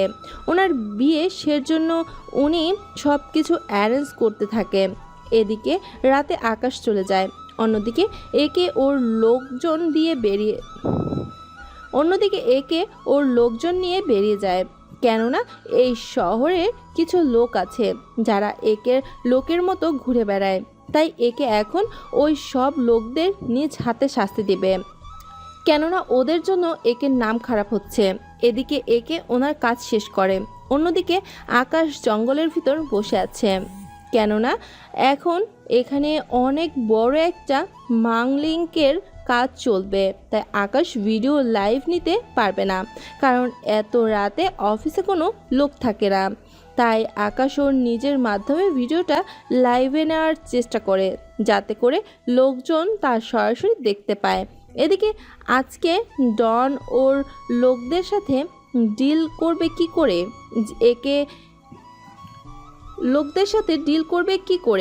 একে নামানো যায় তাই নিয়ে। এদিকে ওরা সবাই চলে আসে। আকাশও রেডি হয়ে লাইভে সরাসরি দেখাতে থাকে। এদিকে ডন, আমি বুঝতে পারছি না ওই রিপোর্টার আসলে কে, কেন ও আমার পিছনে পড়ে আছে, তাই তো বুঝতে পারছি না। সব সময় আমার লোকদেরই টার্গেট করে। ওই রিপোর্টারের সব তথ্য কি বের করছিস? বস, ওই রিপোর্টার আমাদের এখানে থাকা সব লোকেদের পেছনে পড়ে আছে। ওরা যেখানে যাচ্ছে সেখানে ও রিপোর্টার ভিডিও করছে, তার সাথে পুলিশে খবর দিচ্ছে। ওই রিপোর্টার কোনো এজেন্ট নয় তো, যে ছদ্মবেশে ধারণ করে আমাদের সবাইকে বোকা বানাচ্ছে? কিন্তু তা কী করে হয়? তবে ছেলেটার মারামারি হতে শুরু করে সব কিছুই ভালো জানে। তাছাড়া আজকে সকালে একের লোক ওই রিপোর্টারকে মারতে গিয়েছিল, কিন্তু ওই রিপোর্টার ওদেরকেই উল্টে মেরে ফেলে। ওই রিপোর্টারের মধ্যে কিছু তো স্পেশাল আছে যা আমার কেউ দেখছি না। বস, ছেলেটা তো বাংলাদেশ থেকে এসেছে, তাই ওখান থেকে কোনো না কোনো ক্লু তো পাবোই। তাই আপনি অনুমতি দিলে আমি বাংলাদেশে যাব। আপনি এখন আমাদের লোকজনকে বলে দেন কীভাবে ওরা চলাফেরা করবে এই নিয়ে। যা আমরা কেউ দেখছি না। তোমরা আমার হয়ে কাজ করো, তাই তোমরা একটু সাবধানের সাথে কাজ করবে। আমরা যেহেতু বেআইনি কাজ করি, তাই ইচ্ছে করলেই পুলিশকে জানাতে পারবো না। ওই ছেলে কিভাবে কি খবর পায় তা তো আমরা কেউ জানি না। তাই তোমরা কোথাও গেলে খুব সাবধানের সাথে থাকবে, ঘন ঘন জায়গা বদল করবে, এতে করে তোমাদের ওই রিপোর্টার ধরতে পারবে না। তাহলে এখন তোমরা আসতে পারো। ওরা ওখান থেকে চলে যায়। এইদিকে আকাশ ভাবতে থাকে। যে করেই হোক ওই ছেলেকে বাংলাদেশ থেকে আটকাতেই হবে, কেননা বাংলাদেশে যদি ও আমার সব তথ্য জোগাড় করে ফেলবে। তাই আকাশ লাইভ অফ করে ওই ছেলেটার পিছু পিছু যেতে থাকে, কেননা ওই ছেলেটা 5 দিন আগে যেতে পারবে না, কারণ এখনও ওই ছেলেটার পাসপোর্টও নেই। তাই এই কয়েকদিন আকাশের বিয়েও হয়ে যাবে, আর হানিমুনে ইরাকে নিয়ে বাংলাদেশে এসে ওই ছেলেটাকেও মেরে ফেলতে পারবে। ওই দিন আকাশ হোটেলে চলে আসে। 2 দিন পর আজকে আকাশ ও ইরার বিয়ে হয়ে গেল। আকাশ অনেক শান্তিতেই আছে, কেননা আকাশ এখন বর্তমানে ইরাদের বাড়িতে আছে। তার উপর ইরার মতো একটা ভালো মেয়েকে জীবনসঙ্গী হিসেবে পেয়েছে, সেজন্য। এদিকে ইরা আকাশকে বলে, আচ্ছা আমরা হানিমুনে কোথায় যাব? আচ্ছা, বাংলাদেশ গেলে কেমন হয়? তাহলে তো ভালোই হবে, তোমার দেশ থেকেও ঘুরে আসা যাবে। তাহলে আমরা কালকেই যাব। কি কালকেই? তুমি সব গুছিয়ে রাখো। আচ্ছা রাখবো। কথাগুলো ইরা আকাশের বুকে মাথা রেখে কথাগুলো বলছে। অন্যদিকে ইরা বুক থেকে ওঠার সময় আকাশের কপালে চুমু দিয়ে উঠে যেতে গেলে আকাশও ইরার হাত ধরে টেনে নিজের কাছে টেনে নেয়। টেনে নিয়ে ইরার কপালে একটা চুমু দেয়। পরের দিন সকালে ইরা ও আকাশ মিলে ইরার আব্বুর সাথে কথা বলে বাংলাদেশে যাওয়ার জন্য। ওরা বিকালের ফ্লাইটে আমেরিকা থেকে বাংলাদেশে চলে আসে। ওরা ওখান থেকে একটা গাড়ি নিয়ে চলে আসে গুলশান 1-এ, কেননা এখানে একটা বাড়িতেই আকাশের বাড়ি ছিল। এছাড়া আকাশের অনেক কাহিনীও আছে যা আপনারা জানতে পারবেন। ওরা গাড়ি থেকে নেমে ভিতরে চলে আসে। ওয়াও, এই বাড়িটা কার? এটা আমার বাড়ি। এত সুন্দর বাড়ি রেখে তুমি? মাঝে মাঝে পরিস্থিতির কারণে যেতে হয়। এখন চলো তোমাকে বাড়িটা ঘুরে দেখাই। এইদিকে আকাশ ইরাকে বাড়িটা ঘুরিয়ে দেখাতে থাকে, ইরাও বাড়িটা দেখতে থাকে। এটা হচ্ছে আমার বেডরুম। ওয়াও, অনেক সুন্দর, কিন্তু এত পরিষ্কার কিভাবে? না মানে কয়েকদিন না পরিষ্কার করলে তো ময়লা হয়ে যায়, কিন্তু এই তো দেখছি অনেক পরিষ্কার। এখানে কেয়ারটেকার থাকে, ও পরিষ্কার করে। ও, তাহলে আমি ফ্রেশ হতে যাই। আচ্ছা যাও। এদিকে আকাশ ভাবতে থাকে কিভাবে কি করতে হবে। এরা ফ্রেশ হয়ে আসে। ওই দিন রাত হয়ে যাওয়ায় আকাশ খাবার আনিয়ে নেয়। এইদিকে একটা কল আসে। আকাশ কলটা রিসিভ করে বলে, স্যার, আমরা চলে এসেছি বাংলাদেশে, তাই আপনাকে কোনো টেনশন করতে হবে না। ইরার সাথে কথা বলেন। এদিকে ইরার আব্বু ইরার সাথে কথা বলতে থাকে। এর কিছুক্ষণ পর অন্তর কল দেয়। বলো, ওই দিকটার খবর কি? ওই লোকটা বাংলাদেশে আজকের সকাল 10টায় আসবে। আমি ওই লোকটার সাথে একই প্লেনে আসতেছি। ভালো করছো। যদি পারো ওর শরীরে ট্র্যাকার সেট করে দাও, তাহলে ওকে সহজে খুঁজে বের করতে পারবো। আমি তাহলে চেষ্টা করব। ওকে সেট করতে পারলে আমাকে নক দিবে। এদিকে আকাশ আর ইরা ঘুমিয়ে যায়। অন্যদিকে অন্তর রাজীবের পিছু পিছু যেতে থাকে। অন্তর রাজীবের কাছে যেতেই ওর গায়ের উপর থেকে নিচে পড়ে যায়, সাথে টোকার অন্তর রাজীবের কাছে যেতেই ওর গায়ের উপর থেকে নিচে পড়ে যায়, সাথে টোকার ওর জুতোর মধ্যে আটকে যায়। টোকারটা অনেক ছোট, যা রাজীব খুঁজেও পাবে না। অন্তর পড়ে যাওয়াতে রাজীব ওকে নিচ থেকে হাত বাড়িয়ে তুলে নেয়। সরি স্যার, আমি বুঝতে পারিনি। ঠিক আছে, এরপর থেকে দেখে শুনে চলবেন। ঠিক আছে স্যার। পরের দিন সকালে অন্তর ও রাজীব ওরা একসাথে নেমে যায়। এদিকে আকাশ ঘুম থেকে উঠে দেখে ইরা মাথার চুল আঁচড়াচ্ছে। আকাশ বিছানা থেকে ইরার কোমরের দিকে তাকিয়ে আছে। কিছুক্ষণ পর ইরা খেয়াল করে, তাই ভুরু কুঁচকে আকাশের দিকে তাকায়। কি ব্যাপার? কই কিছু না তো। তাহলে এভাবে তাকিয়ে কেন আছো? এমনি সুন্দর জিনিস কার না ভালো লাগে? আমার দেখেই তো তাকিয়ে আছি, অন্যের হলে তো তাকিয়ে থাকতাম না। তাই বলে এইভাবে তাকিয়ে থাকবে নাকি? সব তো তোমারই। হয়েছে, এবার ফ্রেশ হয়ে আসো, নাস্তা দিচ্ছি। বাহ, নাস্তা কি তুমি বানিয়েছো? কেন, আমি বানালে কি খাবে না? কি যে বলো না, তুমি বানালে তো আমি ফ্রেশ না হতেই খাওয়া শুরু করব। এত এক্সাইটেড হওয়ার কিছুই নেই, ফ্রেশ হয়ে আসো, আমি খাবার নিয়ে আসতেছি। আকাশ ফ্রেশ হতে চলে যায়। অন্যদিকে ইরা নিচে এসে খাবার নিয়ে উপরে চলে আসে। ইরা নিজ হাতে আকাশকে খাইয়ে দেয়। খাবার খাওয়ার সময় শাকিল কল দেয়। হ্যাঁ বলো। বন্ধু, আমি তো বাংলাদেশে চলে এসেছি। ওর লোকটার পায়ের জুতার মধ্যে ট্র্যাগার লাগিয়ে দিয়েছি। ভালো করছো। তুমি ওখানকার একটা হোটেলে উঠে পড়ো। বাকিটা আমি যেভাবে বলবো সেভাবে করবি। কোনো ভুল করলে চলবে না কিন্তু। কোনো চিন্তা করতে হবে না। তাছাড়া ভালোই হলো তুই আমাকে ওই লোকটার ছবি দিয়েছিস, নয়তো আমি ওকে চিনতেই পারতাম না। এখন একটা হোটেলে উঠে যা, তার সাথে ওই ট্র্যাকারটা অন করে ওর লোকটার লোকেশন জেনে নে তুই। তাহলে তাই করব। এদিকে আকাশ অনন্তের সাথে কথা বলে খেতে থাকে। আকাশ ইরাকে খাইয়ে দিচ্ছে আর ইরা আকাশকে। ওরা দুজনেই খাওয়া শেষ হয়ে গেল। চলো না ইরা, তোমাকে নিয়ে ঘুরে আসি। তাহলে তো ভালোই হয়, কিন্তু যাব কোথায়? আগে শাহবাগ যাব, ওখানে জাদুঘর ঘুরে তারপর না হয় পার্কে যাব। তাহলে তো খুব মজাই হবে। তুমি ফ্রেশ হয়ে নাও। এদিকে আকাশ না থাকার কারণে আমেরিকায় এখন ডন ভালোই নিজের কাজ চালিয়ে যাচ্ছে। কেননা এখন ডনের মালামালের উপর কেউ হাত দেওয়ার সাহস পায় না। এদিকে ডন রাজীবের কাছে কল দেয়। রাজীব, ওই দিকটার খবর কি? বস, আমি তো একটা হোটেলে এসেছি, কিন্তু আমি তো এখানকার কিছুই চিনি না, তাই বের হয়ে কোথায় যাব কি করব কিছুই বুঝতে পারছি না। ঠিক আছে, আমি একজনের ব্যবস্থা করতেছি। ওই ছেলেটা তোমাকে সাহায্য করবে। আমি ছবি পাঠিয়ে দেবো, সাথে তোমার হোটেলে ওকে পাঠিয়ে দেবো। তুমি ছবি মেল করে ওর সাথে দেখা করে নেবে। ঠিক আছে বস। এদিকে আকাশ ইরাকে নিয়ে বেরিয়ে পড়ে। অন্যদিকে অন্তর ট্রেকার অন করে দেখে রাজীব এখনও হোটেল থেকে বের হয়নি। তাই অন্তর রাজীব যে হোটেলে উঠেছে ওই হোটেলের পাশে এসে বসে থাকে আর রাজীব বের হওয়ার অপেক্ষা করে। এদিকে আকাশ ইরাকে নিয়ে আসে জাদুঘরের সামনে। ওখানে ইরাকে দেখে ওখানকার কিছু ছেলে ইরার কাছে এসে ওকে ট্রিট করছে। আকাশ তখন টিকিটের জন্য গিয়েছিল। কিছুক্ষণ পর টিকিট নিয়ে এসে দেখে ইরার চারপাশে কিছু ছেলে দাঁড়িয়ে আছে। তা দেখে আকাশ এখানে এসে একটা ছেলেকে দেয় একটা থাপ্পড় দিয়ে ইরার কাছে এসে ওর হাতে টিকিট দেয়। তুমি টিকিট নিয়ে ওখানে গিয়ে দাঁড়াও, আমি এদের দেখছি। ইরা ওই দিকটায় গিয়ে দাঁড়ায় ওই ছেলেকে থাপ্পড় দেওয়াতে।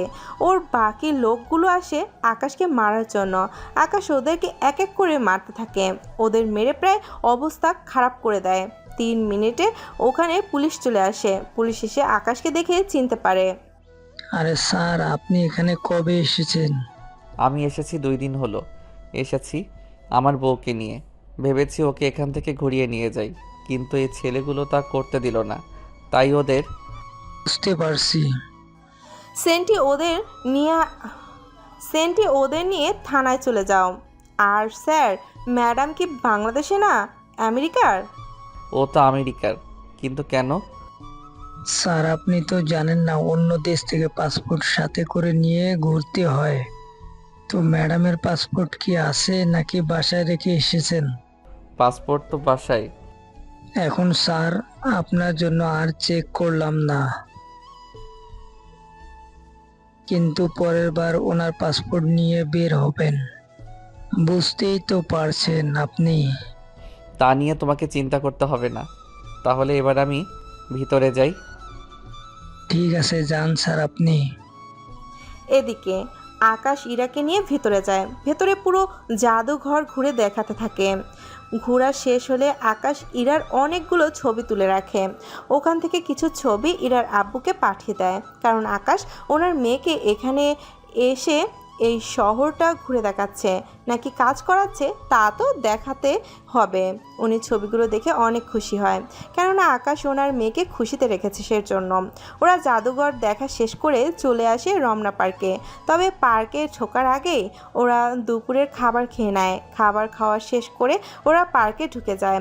ওখানে ওরা দুজনে অনেক সময় কাটায়। সময় কাটিয়ে ওরা বাসায় চলে আসে। এদিকে ডনের দেওয়ার ছবির লোকটাকে খুঁজতেই রাজীব নিচে নামে। ওখানে নেমে রাজীব ছবির সাথে মিল করে একজনকে খুঁজে পায়। লোকটাকে খুঁজে ওর কাছে যায় এবং নিজের পরিচয় দেয়। এখন যেহেতু রাত, তাই এখন বের হওয়াটাই ভালো হবে। তোমার পরিচয় কি তা আমি জানতে চাই না। আমি যে কাজে এসেছি শুধু ওই সব তথ্য পেলে আমার হলে। এদিকে রাজীব ওই লোকটাকে নিয়ে বের হয়ে যায়। অন্যদিকে অন্তর ওদের পিছু করতে করতে চলে যায়, কেননা ওরা কি করে না করে সব তথ্য অন্তর জোগাড় করতে থাকে। এদিকে 3 থেকে 4 দিন কেটে যায়। আকাশও ইরার দিন ভালোই যাচ্ছে, কেননা আকাশ ইরাকে নিয়ে প্রতিদিন ঘুরতে বেরোয়, সাথে এই শহরের অনেক কিছুই ঘুরে ঘুরে দেখায়। এদিকে রাজীবও প্রায় অনেক তথ্য জোগাড় করে ফেলেছে, কিন্তু সেসব তথ্য কতটুকু সত্য তা আকাশ অন্তরের কাছ থেকে জেনে নেবে। এদিকে 7 দিন কেটে যায়। আমেরিকায় আকাশ না থাকায় অনেক রকমের ক্রাইম বেড়ে যায়। ডন আগের চেয়ে অনেক শক্তিশালী হয়ে যায়, কেননা এই কয়েকদিনে ডন অনেক অস্ত্র আনিয়ে নেয়। এদিকে আকাশ এখন প্রায় যাওয়ার পথে, তাই আকাশ হীরাকে বলে, আমরা কালকেই ফিরে যাব। কি বলছো এত তাড়াতাড়ি? কি করব, ওই দিকের তো অবস্থা অনেকই খারাপ। তাতে কি, তার জন্য পুলিশ আসে। তোমাকে এই নিয়ে তাতে কি, তার জন্য পুলিশ আছে, তোমাকে এই নিয়ে টেনশন করতে হবে না। তুমি এখন এখানে বসো, আব্বুর সাথে আমি কথা বলবো। আমরা আরো 5 দিন থাকবো, এরপর যাব। ঠিক আছে, তুমি যখন বলছো তাহলে আরো 5 দিন না হয় থাকি। এদিকে রাতে আকাশ বেরিয়ে পড়ে। অন্যদিকে ইরা ঘুমাচ্ছে, কেননা আকাশ এখন বের হয়ে অন্তরের সাথে দেখা করবে। অন্তরের সাথে দেখা করে জেনে নিবে রাজীব কী তথ্য জোগাড় করেছে। অন্তর বলো, কি জানতে পেরেছো? ওই লোকটা বেশি কিছু জানতে পারেনি, শুধু জানতে পেরেছে তুই এইখানে সাংবাদিক ছিলি, তার সাথে অনেক ডেঞ্জারাস, তোর পরিবারের কেউ নেই, আর তুই কোথায় থাকিস এই ব্যাপারে কিছুই জানতে পারেনি। যাক, ভালো হয়েছে। এখন ওই লোকটাকে মেরে ফেলার ব্যবস্থা করো। অনেক দেরি হয়ে গিয়েছে, ও লোকটা তো চলে গিয়েছে। কি চলে গিয়েছে? এখন তাহলে কি হবে? আরে তেমন কিছু হবে না, তাছাড়া ওই লোকটা যে কাজে এসেছে সে কাজটা তো মনে হয় হয়ে গিয়েছে কোনো না এবার, কেননা ও যা যা জানতো তা তো মনে হয় ওর বসকে বলে দিয়েছে, তাই ওকে আর মেরে কি করব। আরে ওই লোকটা হচ্ছে ডনের ডান হাত ছিল, এখন কি যে হবে। আচ্ছা বাদ দে, এখন তুই কই থাকিস? তাই তো জানি না। পরে বলবো। আচ্ছা যাই তাহলে। এদিকে অন্তর চলে যায়। অন্যদিকে আকাশ বাসায় এসে শুয়ে পড়ে। ইরাকে একটু বুঝতে দেয়নি যে আকাশ যে রুমে ছিল না। পরের দিন সকালে ইরা ঘুম থেকে উঠে আকাশ ইরাকে জড়িয়ে ধরে রেখেছে, তাই ইরা উঠতেও পারছে না। যখনই আকাশ অন্যদিকে ফিরে তাকিয়েছে তখনই ইরা উঠে যায়। ইরা উঠে ফ্রেশ হয়ে নেয়, ফ্রেশ হয়ে রেডি হতে থাকে, সাথে আকাশকে জাগিয়ে দেয়। আকাশও ফ্রেশ হতে চলে যায়। আকাশ ফ্রেশ হয়ে আসলে ওরা দুজনে বেরিয়ে পড়ে। অন্যদিকে ওরা আজকে হাতে ঝিরে আসবে। ওখানে ওরা দুজনে বসে বসে গল্প করছে। অন্যদিকে আমেরিকায় একে লোক পুরো শহরে আতঙ্ক সৃষ্টি করে রেখেছে, কেননা ডনের লোক এই কয়েকদিনে অনেক কিছু অন্য সব দেশ থেকে আনিয়ে নিয়েছে। তাই একের লোক এখন ডনের লোকদের যেখানে পাচ্ছে মেরে ফেলছে, সাথে ডনের লোকও কম না, ওরাও একের লোকদের মারতে থাকে। এভাবে চলছিল। ওই কয়েকদিনের অবস্থা। এদিকে ইরার আব্বু কল দেয় ইরার কাছে। কেমন আছো আব্বু? আমি তো ভালো নেই। কেন, কি হয়েছে তোমার? তুই নেই, আকাশও নেই, একা একা ভালো থাকি কি করে বল? এই তো 2 দিন পরে আমরা দুইজনে এই কয়েকদিনে পুরো ঢাকা শহর ঘুরে বেরিয়েছি। কাল সিলেট যাব আমরা, ওখানে একদিন থাকবো আর বান্দরবন একদিন থেকে চলে আসব। পাঠকগণ, আপনারা হয়তো ভাবছেন সিলেট যেতে আসতেই তো একদিন সময় লেগে যায়, তাহলে ওরা 2 দিনে এত জায়গায় ঘুরবে কি করে? আসলে আকাশ সিলেট যাবে হেলিকপ্টারে করে, ওখানে একটা দিন থেকে রাতে আবার হেলিকপ্টারে করে বান্দরবনে চলে আসবে, ওইখানে সারা দিন ঘুরবে, তারপরে ওখান থেকে সরাসরি এয়ারপোর্টে চলে আসবে। তা তোরা কবে আসবি? যেখানে যাবি না কেন সাবধানে থাকবি। আচ্ছা, জামাই কি করে? এই তো আমার কোলে। কথাটা বলে ইরা জিব্বায় কামড় দেয়, কেননা কাকে কি বলছে তা ইরা নিজেও ভুলে গিয়েছে। বুঝতে পেরেছি, আর বলতে হবে না, তোরা সাবধানে থাকিস। ওই দিন ওরা ওখানে কাটায়। পরের দিন আকাশ ইরাকে নিয়ে চলে আসে সিলেটে। ওখানে জাফলংয়ের কাছাকাছি একটা এসে নামে। ইরা তো হেলিকপ্টার থেকে নেমে চারপাশে পাহাড় দেখে আশ্চর্য হয়ে যায়। সত্যি, তাহলে তো অনেক মজা হবে। এখনো তো কিছুই দেখলে না, নিচে চলো, তাহলে আরো অনেক কিছু দেখতে পাবে। আকাশ ইরাকে নিয়ে নিচে নামতে যাবে, কিন্তু ইরা ভয়ে নামছে না। কি হলো, নামো। তা তো হবে। কথাটা বলে আকাশ ইরাকে নিয়ে কোলে করে নিচে নামায়। ওখানে পানির উপর পাথর বসে ওরা কথা বলতে থাকে এবং একজন আরেকজনকে পানি মারতে থাকে। এভাবে দুষ্টুমি করতে করতে ওদের সময় চলে যায়। তার সাথে ওখানে অনেক ছবি তুলে ওরা দুজনে। পানিতে অনেক স্রোত থাকায় ওরা কেউ পানিতে নামেনি, তাই নৌকায় করে ঝর্ণা ধারে যায়। ওখানে কিছু দূর হেঁটে ওরা ঝর্ণার কাছে আসে। ঝর্ণার উপরে ওরা দুজনে কিছুটা উঠে ওখানেও অনেক ছবি তুলে ওরা সাথে অনেক মজাও করে। ওই দিনটা ওদের ওইভাবেই কেটে গেল। সন্ধে হতেই ওরা ওখানকার হোটেলে খাবার খেয়ে নিল। খাবার খেয়ে আবার রওনা দিল বান্দরবানের উদ্দেশ্যে। সত্যি আকাশ, এই জায়গাটা না ঢাকার থেকেও অনেক সুন্দর, তবে এতটা ভয়ঙ্কর কি বলবো তোমায়। তা তো হবেই, এখন যেখানে যাব ওই জায়গাটাও অনেক ভয়ঙ্কর, শুধু পাহাড়ই দেখতে পাবে। অনেক মজা হবে। এইদিকে রাতে রাতে ওরা বান্দরবান চলে আসে। ভোর হতেই ওরা খাবার খেয়ে নেয়। ওখান থেকে ওরা চলে আসে মেঘনা পার্কে। ওখানে ওরা সিঁড়ি বেয়ে নিচে নামে। ঝুলন্ত ব্রিজে ওরা দুজনেই অনেক সময় কাটায়। ওখানে ওরা দুজনেই ব্রিজ পার হয়ে পাহাড়ের উপরে ওঠে। এভাবে 3 ঘন্টা ওরা মেঘনায় কাটিয়ে দিল। এরপর আসলো মেঘালয়া। ওখানে ওরা এসে পাহাড় দেখতে লাগলো। এখন চলো, তোমাকে একটা মন্দিরে নিয়ে যাই। কিসের মন্দির ওটা? আসলেই দেখতে পাবে। এইদিকে আকাশ ইরাকে নিয়ে স্বর্ণ মন্দিরে আসে। ওই মন্দির থেকে ইরা তো অবাক, কেননা ইরা মনে করেছিল এই মন্দিরটা স্বর্ণের তরী। তাই আকাশকে বলে, আচ্ছা, এই মন্দিরটা তো দেখছি পুরোই স্বর্ণের। এখানে যদি কেউ একটা টুকরো নিয়ে যায় তাহলে তো অনেক টাকা পাবে। এদিকে ইরার কথা শুনে আকাশ হাসবে না অন্য কিছু করবে বুঝতে পারছে না। ভিতরে চলো, তাহলে সবটা বুঝিয়ে বলতে পারবো। এদিকে ওরা ভেতরে গেলে আকাশ ইরাকে সবটা বুঝিয়ে বলে। ও, তার সাথে এগুলো রং করা, আর ভেতরে যে মূর্তিটা আছে ওই মূর্তির মুখটাই শুধু স্বর্ণের, তাই তো? ঠিক ধরেছ। তাহলে এইটার নাম স্বর্ণ মন্দির কেন? স্বর্ণের মতো দেখতে বলে? হ্যাঁ, এখন সবটাই তো দেখলে, এখন তাহলে আমাদের এয়ারপোর্টে যাওয়ার পালা।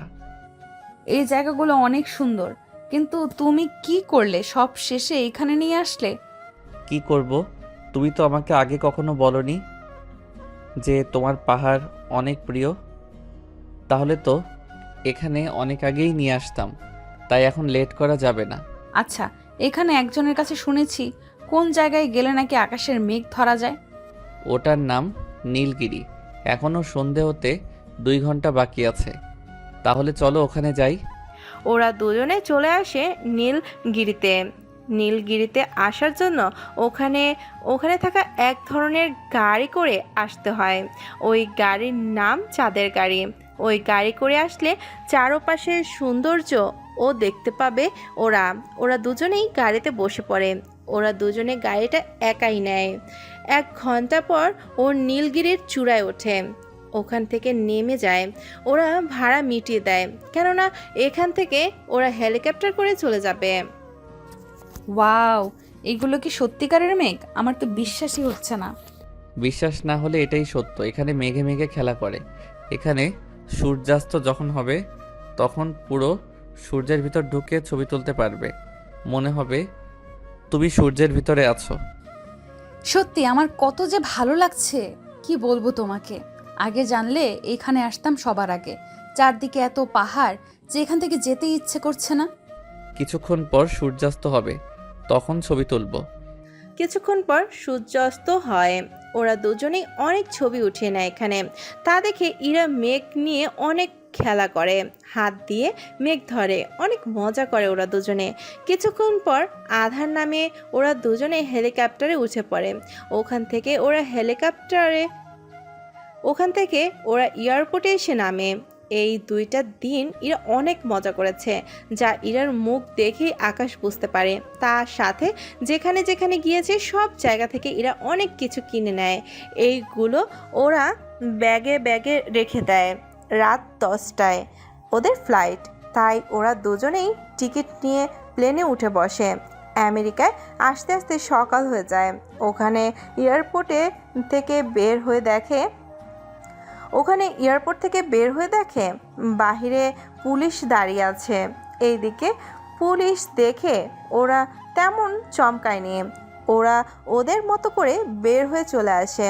ওখান থেকে ওরা দুজনে গাড়ি নিয়ে ওদের বাড়িতে চলে আসে। বাড়িতে এসে ইরা ওর বাবাকে জড়িয়ে ধরে আর 2 দিনে কি কি হয়েছিল তা বলতে থাকে। ইরা, আগে ফ্রেশ হয়ে আসি, তারপর না হয় সব বলতে পারবে। আব্বু, আচ্ছা তাহলে আমি ফ্রেশ হয়ে আসি, তারপর রাতে তোমাকে সব বলবো গল্প করতে করতে। ওরা দুজনে উপরে চলে যায়। ওখানে ফ্রেশ হয়ে আকাশ নিচে নেমে আসে, কেননা আকাশ এখন অন্য আরেকটা জায়গা যাবে। অবশ্য যাওয়ার আগে ইরাকে বলে এসেছে। এদিকে আকাশ অফিসে আসে। ওখানে আসতে কেউ আকাশকে চেনে না, কারণ আকাশকে কেউ কখনো দেখেনি। আকাশ অফিসে এসে ইরার আব্বুর রুমে ঢোকে। ওখানে কিছু ডকুমেন্ট ওনার ল্যাপটপের উপর রেখে দিয়ে চলে আসে। ওই রাতে আকাশ, ইরা ও ইরার আব্বু ওনারা 3 জনেই বসে আছে। তা ইরা, তোরা তো ওখানে ঘুরতে গিয়েছিস, তা আমার জন্য কি এনেছিস? তোমার জন্য অনেক কিছু এনেছি। এরপর একে একে ইরা সব বের করে ওর বাবাকে দেয়।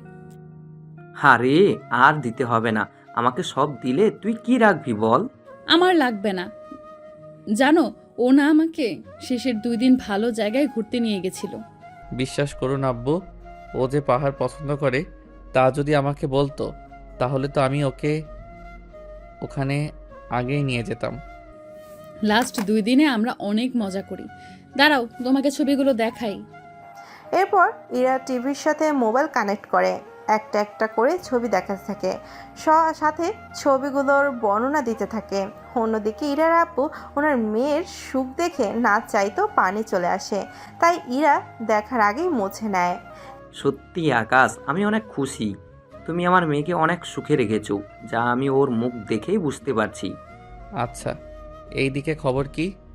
আমি শুনলাম এই কয়েকদিনে নাকি অনেক কিছু হয়ে গিয়েছে। ওই কয়েকদিনে একে আর ডনের মাঝে অনেক লড়াই হয়। এতে অনেক লোক তো মারা যায়, সাথে ওদের মাঝেও অনেক লোক মারা যায়। আচ্ছা, আমি তো এসে গেছি, কোনো চিন্তা করতে হবে না, আমি সব সামলে নিব। তুমি আমার একটা কথা রাখবে? আমি কি কথা? বলি কি, তুমি এই রিপোর্টারের কাজ ছেড়ে দিয়ে অফিসে জয়েন করো। এত রিস্ক নিয়ে তুমি কাজ করো না। তোমার কিছু হয়ে গেলে আমি কি নিয়ে বাঁচবো? আকাশ, ইরা ঠিকই বলেছে। তোমার কিছু হয়ে গেলে ইরাকে আমি বাঁচাবো কি করে? প্লিজ তুমি এসব ছেড়ে দাও। তোমার কিছু হয়ে গেলে আমিও নিজেকে শেষ করে দিব, কারণ যেই মন প্রাণ ভালোবাসা ও দেহটা তোমাকে দিয়েছি তা আমি অন্য কাউকে দিতে পারবো না আকাশ। তোমরা যেহেতু বলছো তাহলে আমি ছেড়ে দিব। তোমার পর অন্য কেউ আমার শরীরে হাত দিবে তা আমি কখনোই মেনে নিতে পারবো না। সত্যি তুমি কি ছেড়ে দিবে? তোমার দিকে তাকিয়ে না হয় ছেড়ে দিব। এই কথা শুনে ইরা আকাশকে চাপটে ধরে। মনে হচ্ছিল যেন ইরা আকাশের কাছ থেকে একটা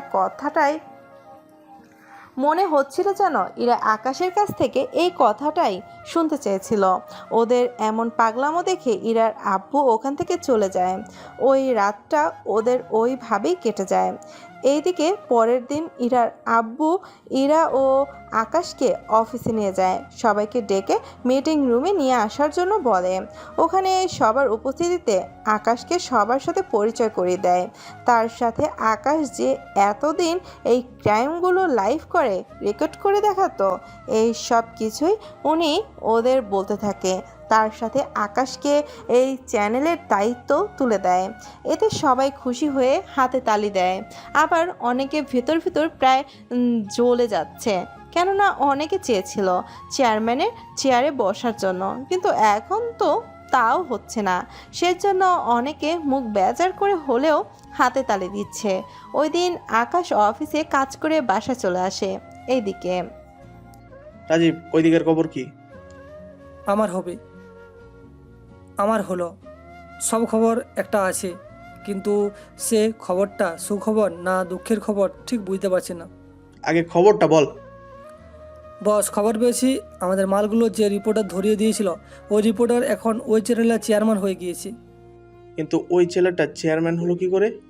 বস, ওই চ্যানেলের চেয়ারম্যানের মেয়েকে বিয়ে করে ওই রিপোর্টার, এরপর ওই চ্যানেলের চেয়ারম্যান ওই রিপোর্টারকে চেয়ারম্যান করে দেয়।